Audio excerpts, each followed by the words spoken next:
नमस्कार साथियों, क्या आप जानते हैं भारत का छठवां ज्योतिर्लिंग घने जंगलों और पहाड़ों के बीच एक ऐसी जगह स्थित है जहां भगवान शिव ने स्वयं एक राक्षस का अंत किया था और यहीं से वह शुरुआत होती है पवित्र भूमि भीमा नदी की उत्पत्ति। आज हम जानेंगे भीमा शंकर ज्योतिर्लिंग की पूरी सच्ची कथा, इतिहास और चमत्कार रहस्य। भीमा शंकर ज्योतिर्लिंग कहाँ स्थित है? भीमा शंकर ज्योतिर्लिंग भारत के महाराष्ट्र राज्य में पुणे जिले में पर्वत पर स्थित है। यह स्थान घने जंगल, ऊंचे पहाड़ों और प्राकृतिक सौंदर्य से घिरा हुआ है।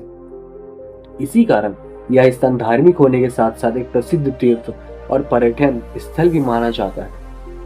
भीमा शंकर नाम कैसे पड़ा? पौराणिक कथा के अनुसार प्राचीन समय में कुंभकर्ण का पुत्र भीम नाम का एक अत्यंत शक्तिशाली राक्षस था। जब उसे पता चला कि उसके पिता की मृत्यु भगवान राम के हाथ हुई थी, तो क्रोधित होकर देवताओं और ऋषियों को सताना शुरू कर दिया। भीम ने कई राज्य पर कब्जे कर लिया और धर्म का नाश करने लगा। धीरे धीरे उसका अंत इतना बढ़ गया, उसका आतंक इतना बढ़ गया कि देवताओं भी भयभीत हो गए। राजा सुदक्षिण की भक्ति उस समय कामरूप देश के राजा भगवान शिव के महान भक्त थे। राक्षस भीम ने राजा सुदक्षिण को बंदी बना लिया, लेकिन बंदी बनाने के बाद भी राजा सुदक्षिण ने भगवान शिव की पूजा करनी नहीं छोड़ी। उनकी सच्ची भक्ति से प्रसन्न होकर भगवान शिव प्रकट हुए। जब राक्षस भीम को पता चला कि राजा शिव की पूजा कर रहे हैं, वह क्रोधित होकर उन्हें मारने के लिए आगे बढ़ा। तभी भगवान शिव स्वयं प्रकट हुए। इसके बाद भगवान शिव और राक्षस भीम के बीच भयंकर युद्ध हुआ।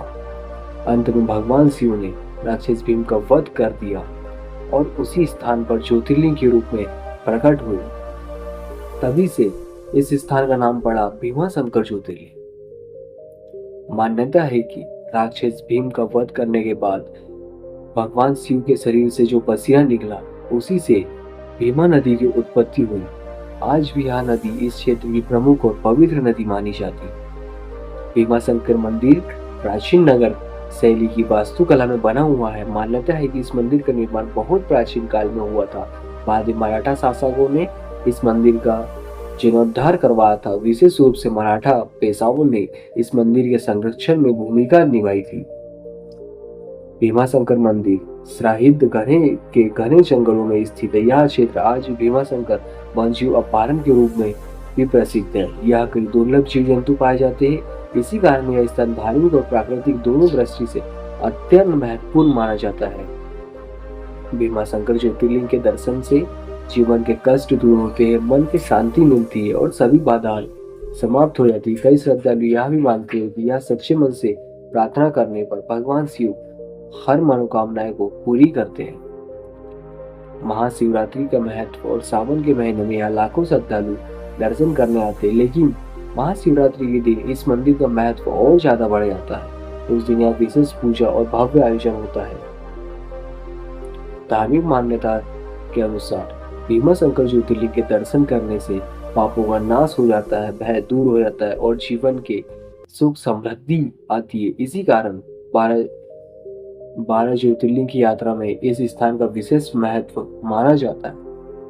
भीमा शंकर ज्योतिर्लिंग सिर्फ एक मंदिर नहीं बल्कि आस्था का प्रतीक है और भगवान शिव की दिव्य शक्ति का प्रतीक है। अगर आप भी भगवान शिव के सच्चे भक्त हो, जीवन में एक बार इस पवित्र ज्योतिर्लिंग के दर्शन करने जरूर जाए।